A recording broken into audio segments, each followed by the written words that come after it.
ओम शांति। आज 22 जून 2023। आज की ईश्वरी वाणी की मुख्य पंक्तियाँ हैं। मीठे बच्चे, दिल से बाबा बाबा कहते रहो तो अपार खुशी रहेगी। दिल से बाबा बाबा कहते रहो तो अपार खुशी रहेगी। ये मुख से कहने की बात नहीं, अंदर में सिमरण चलता रहे तो सब कला कलेश मिट जाएंगे। प्रश्न है, कई बच्चे कहते बाबा मेरा मन मूंझता है, उलझन रहती है, तो बाबा उन्हें कौन सी शिक्षा देते हुए खुशी में रहने की युक्ति बताते हैं। उत्तर है, बाबा कहते बच्चे तुम ये शब्द ही रॉन्ग बोलते हो कि मन मूंझता है। ये कहना ही गलत है। बाप से बुद्धि योग टूटता है तो बुद्धि भटक जाती है, उदासी आ जाती है। इसलिए बाबा युक्ति बताते हैं कि अपना चार्ट रखो, अंदर में बाबा बाबा सिमरन करते रहो। हर कदम पर श्रीमत लो तो उलझन समाप्त हो जाएगी। गीत है, बनवारी रे जीने का सहारा तेरा नाम रहे। ओम शांति। निराकार भगवान उवाच। निराकार बच्चों प्रति निराकार भगवान उवाच किस द्वारा? इस लोन लिए हुए तन द्वारा समझाया गया है। निराकार परमपिता परमात्मा का कोई शारीरिक नाम नहीं है। बाकी जो भी मनुष्य मात्र हैं उनका शारीरिक नाम पड़ता है, उस नाम से बुलाया जाता है। यहाँ फिर निराकार बाप निराकार बच्चों को कहते हैं कि इस शरीर को भूल जाओ। तुम आत्माओं को ये शरीर छोड़ मेरे पास आना है। अभी तुमको इस मृत्यु लोक में जन्म नहीं लेना है। वह लौकिक माँ बाप शारीरिक संबंध में लाते हैं, ये तुम्हारा फलाना है। और पारलौकिक बाप कहते हैं हम निराकार हैं, जिसको परमपिता परमात्मा कहा जाता है। तुम भी निराकार आत्मा हो, इस शरीर का आधार लिया है। तुम्हारा अपना शरीर है, हमारा ये शरीर उधार लिया हुआ है।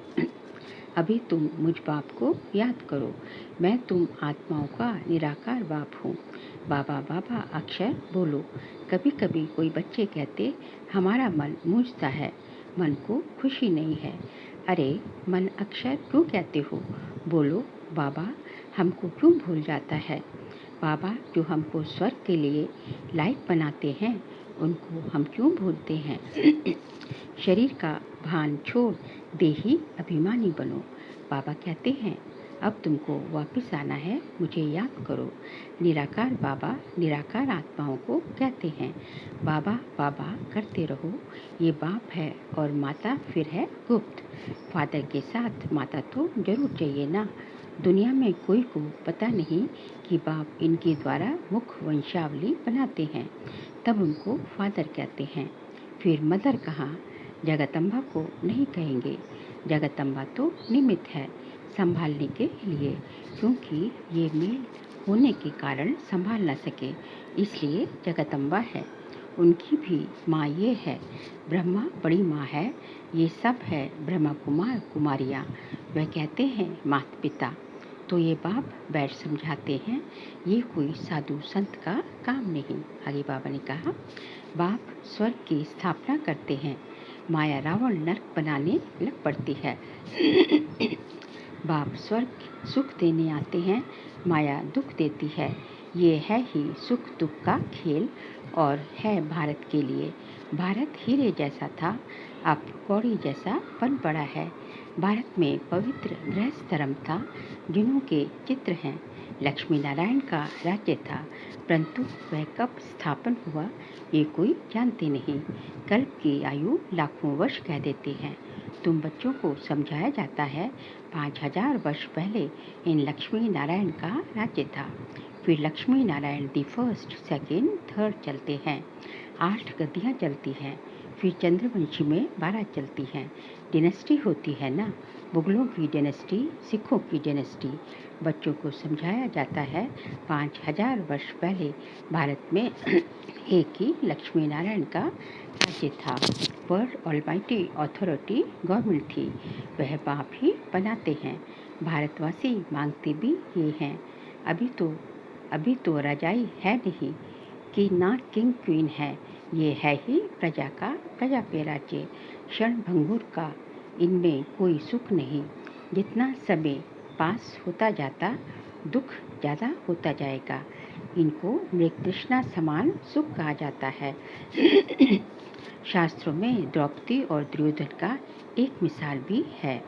वास्तव में ऐसे है नहीं, ये सब बातें बैठ बनाई हैं। ये ऋण के पानी मिसल राज्य मिला है तो और ही दुखी होते जाते हैं।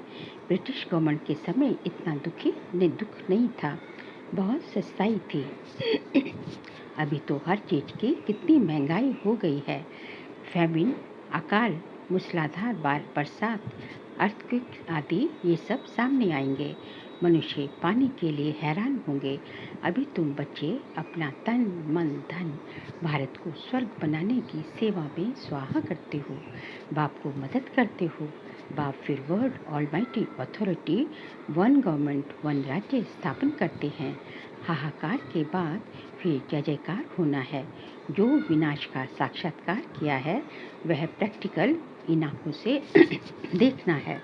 तो बाप बैठ समझाते हैं, तुम अपने को आत्मा समझो, बाबा के बच्चे हैं, बाबा बाबा करते रहो। मन मूंझता है, मन में खुशी नहीं है, ये मन अक्षर निकाल दो। बाबा को याद नहीं करेंगे तो फिर खुशी कैसे होगी? अपने आप को ना जानने के कारण ही दुखी होते हैं। तुम मन अक्षर क्यों कहते हो? अरे तुमको बाप याद नहीं पड़ता? बाप को भूल जाते हो क्या? लौकिक बाप के लिए कभी कहते हो क्या हमको याद नहीं पड़ता है? छोटे बच्चे को भी सिखलाया जाता है, ये माँ बाप हैं, ये बेहद का बाप कहते हैं। मुझे याद करो तो मैं तुमको स्वर्ग में ले जाऊंगा, सिर्फ बाबा का बनना है। बाप कहते हैं मेरी मत पर चलते रहो। बाप को तो पोता मेल भी बताना पड़े ना। बाप को अपने बच्चों का पता रहता है ना, ये कितनी कमाई करता है, तो बाप को जब बताएंगे तब तो पता पड़े। बाप तो झट बताते हैं, तुमको वैकुंठ का मालिक बनाता हूँ। बाबा कहते हैं मैं तो दाता हूँ, तुमको देने के लिए आया हूँ। तुम भी अपना सब कुछ सफल करने वाले हो, इसलिए भविष्य के लिए अब बनाना है। जो जितना सफल करेंगे उन्हें उतनी बड़ी वैकुंठ की बादशाही भी मिलेगी। लेन देन का हिसाब है, एक्सचेंज करते हैं, पुराने के बदले सब नया देते हैं। ये तो फर्स्ट क्लास ग्राहक है। एक हाथ दो दूसरे हाथ लो, एक कहावत है ना, सुबह का साई। बाप तो एकदम विश्व का मालिक बनाने आते हैं। बाबा कहते हैं ये सब कुछ धन माल आदि धूल में मिल जाना है, इनको छोड़ो। देह सहित देह के सभी संबंधों को भूलो, अपने को ट्रस्टी समझो। ये सब ईश्वर का दिया हुआ है, उनका ही है। बाकी शरीर निर्वाह अर्थ कर्म तो करना ही है। बाबा को मालूम होगा तो राय देते रहेंगे। कहते हैं बाबा मोटर लूँ? अच्छा पैसा है तो भल मोटर लो, मकान बनाना है, अच्छा भल बनाओ। राय देते रहेंगे, पैसा है तो खूब मकान बनाओ, एरोप्लेन में घूमो, भल सुख लो। बच्चों को ही मत देंगे ना, कन्या की शादी के लिए पूछते हैं। अगर ज्ञान में नहीं चल सकती तो भल कर दो। बाप ब्रह्मा हमेशा राइट डायरेक्शन देंगे। अगर रॉन्ग दिया तो रिस्पॉन्सिबल शिव बाबा है, वह तो फिर धर्मराज भी है ना। ये कोई कॉमन सत्संग नहीं है, गॉड फादरली यूनिवर्सिटी है। बाप राय देते हैं बच्चे स्वर्ग के मालिक बनो, श्रीमत पर चलो, देही अभिमानी बनो। वहाँ के नाम भी कितने सुंदर होते हैं। वैश्यमल आदि नाम वहाँ होते नहीं, वहाँ रामचंद्र कृष्णचंद्र आदि नाम होते हैं। श्री का टाइटल भी मिलता है क्योंकि श्रेष्ठ है ना। यहाँ तो कुत्ते बिल्ली सबको श्री श्री का टाइटल देते रहते हैं। श्री श्री का टाइटल तो केवल परमपिता परमात्मा शिव को ही दिया जाता है, और श्री का टाइटल जो है देवी देवताओं के लिए होता है। तो बाप समझाते हैं ये पुरानी छिछी दुनिया है, ये सब खत्म हो जाना है। अभी तुम मेरी श्रीमत पर चलो।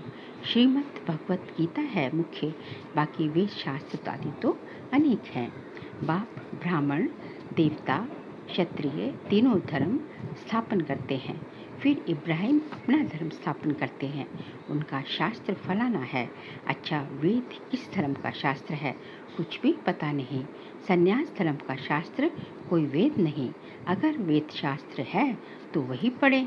फिर गीता क्यों उठाते हैं? क्रिश्चियन लोग सियाने हैं, दूसरे धर्म का शास्त्र कभी नहीं लेंगे। भारतवासी तो सबको गुरु करते रहेंगे। बाबा ने समझाया था, जब कोई 4-5 इकट्ठे आए तो हर एक को अलग अलग समझाना चाहिए। जैसे पहले तुम अलग अलग बैठकर समझाते थे, ऐसे अभी भी समझाएंगे तो उनके नब्ज का पता पड़ेगा। फॉर्म भराना है, क्योंकि हर एक की बीमारी अलग अलग है। वैद्य लोग एक एक को बुलाकर नब्ज देकर दवा देते हैं ना। आगे बाबा क्या निश्चय करना है कि हम आत्मा है। आत्मा ही सुनती है, आत्मा ही पतित बनती है। आत्मा को निर्लेप कहना ये तो झूठ बात है। आत्मा जैसा कर्म करती है वैसा फल मिलता है, कहते हैं ना। इनके कर्म ऐसे किए हुए हैं। अभी बाबा हमको कर्म ऐसा अच्छा सिखलाते हैं जो 21 जन्म हम सुखी रहेंगे। कर्मों की गति है ना। सतयुग में तो कर्म अकर्म हो जाता है, विकर्म कोई होता नहीं। विकर्म कराने वाली माया ही नहीं होती। राजधानी स्थापन होती है तो जरूर तुम वर्षा तो पाएंगे। कर्मातीत अवस्था को पाना है। जन्म जन्मांतर के पाप सिर पर है। गंगा स्नान व जप तप आदि करने से विकर्म विनाश नहीं हो सकते। विकर्म विनाश योग अग्नि से ही होते हैं। अंत में सबका हिसाब किताब चुकतू होगा, नंबरवार। चुकतू नहीं होगा तो सजा खानी पड़ेगी। चुकतू करना है बाप की याद से।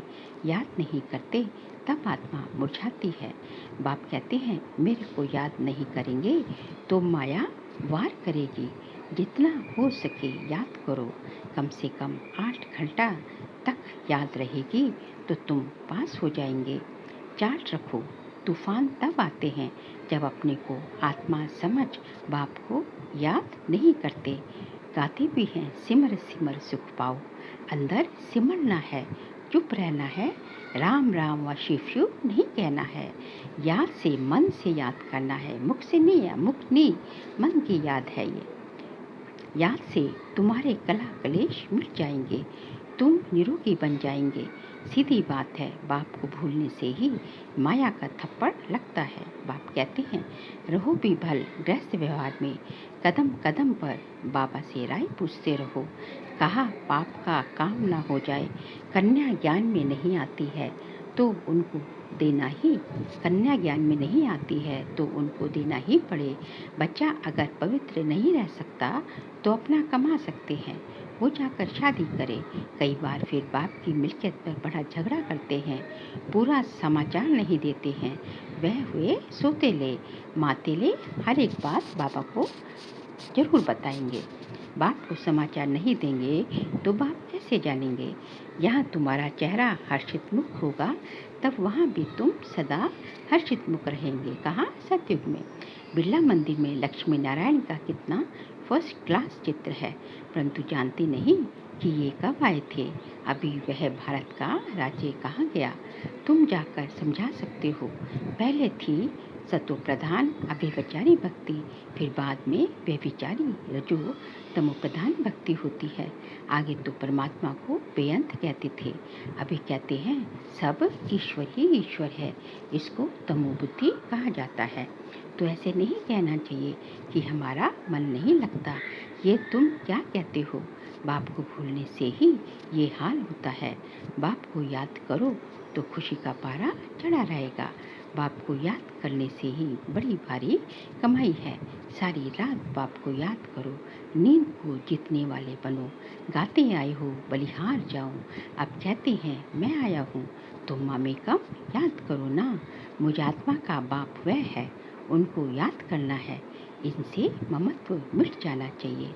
नष्ट मोह भन एक के साथ बुद्धि लगानी है तो पक्के हो जाएंगे।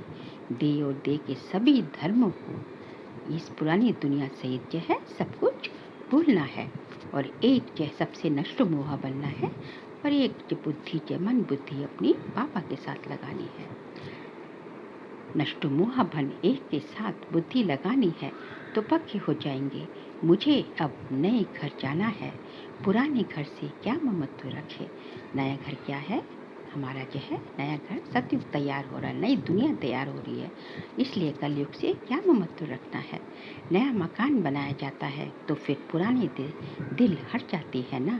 बाप कहते हैं देह सहित सब कुछ ही पुराना है, अब बाप और वर्षे को याद करो। इस पढ़ाई से हम प्रिंसेस जाकर बनेंगे सतयुग में। सेकंड में बाबा प्रत्यक्ष फल देते हैं। ये है प्रिंसेस बनने का कॉलेज। प्रिंसेस का कॉलेज नहीं, यहाँ बनना है। फिर प्रिंस के बाद राजा तो जरूर बनेंगे। अच्छा, बाप दादा मीठी मीठी मम्मा का सिखिलते बच्चों को याद प्यार और गुड मॉर्निंग। रूहानी बाप की रूहानी बच्चों को नमस्ते। हम रूहानी बच्चों की रूहानी बाप दादा को नमस्ते नमस्ते नमस्ते। सार के लिए पॉइंट्स हैं। भारत को स्वर्ग बनाने की सेवा में अपना तन मन धन स्वाहा करना है। बाप का पूरा पूरा मददगार बनना है। वहाँ यहाँ हर्षित मुख रहना है, किसी भी बात में बुझाना नहीं है। बाप की याद से सब कला क्लेश मिटा देने हैं। आज का बाबा का वरदान है, अथॉरिटी के आसन पर स्थित रह सहज योगी जीवन का अनुभव करने वाले महान आत्मा भव। अथॉरिटी के आसन पर स्थित रह सहज योगी जीवन का अनुभव करने वाले महान आत्मा भव। जैसे स्पीकर की सीट सहज ही ले लेते हैं वो, ऐसे अभी सर्व अनुभवों के अथॉरिटी का आसन लो। जैसे स्पीकर की सीट सहज ही ले लेते हो, ऐसे अभी सर्व अनुभवों के अथॉरिटी का आसन लो। जब आप ज्ञान देते हैं तो स्पीकर की सीट लेते हैं ना, यही बाबा बोल रहे हैं कि आप जो है अथॉरिटी की, अनुभवों की अथॉरिटी की सीट लो। अथॉरिटी के आसन पर सदा स्थित रहो तो सहज योगी सदा के योगी स्वतः योगी बन जाएंगे। ऐसे अथॉरिटी वालों के आगे माया झुकेगी ना कि झुकाएगी। जैसे हद की अथॉरिटी वाले विशेष व्यक्तियों के आगे सब झुकते हैं, अथॉरिटी की महानता सबको झुकाती है। ऐसे आप महान आत्माएं अनुभवों की अथॉरिटी में रहो तो सब आप ही झुकेंगे। स्लोगन है, सदा खुश रहना, खुशी का खजाना बांटना और सब में खुशी की लहर फैलाना, यही श्रेष्ठ सेवा है। सदा खुश रहना, खुशी का खजाना बांटना और सब में खुशी की लहर फैलाना, यही श्रेष्ठ सेवा है। बाबा कहते हैं कि सबसे श्रेष्ठ सेवा क्या है? सबसे श्रेष्ठ सेवा है सब सर्वप्रथम स्वयं खुश रहना। क्योंकि जब आप स्वयं खुश रहोगे, जब आपके पास अपने पास खुशी का जो है स्टॉक फुल होगा, तभी जो है जब आपका स्टॉक खुशी का फुल होगा, तभी आप जो है आप दूसरों को भी जो है जब भरपूर होंगे, तभी आपसे जो है वो खुशी जो है आपके नैन चैन, आपके चेहरा चलन से खुशी जो है झलकेगी और दूसरों को भी आपसे जो है खुशी की जो है अनुभूति होगी। तो यही बाबा कह रहे हैं कि बस खुशी का ही व्यापार करना है। सदा खुद भी खुश रहो, खुशी का खजाना बांटते जाओ और सबको जो है खुश रखो। जो है यही जो है सबसे श्रेष्ठ जो है सेवा है। अच्छा, ओम शांति।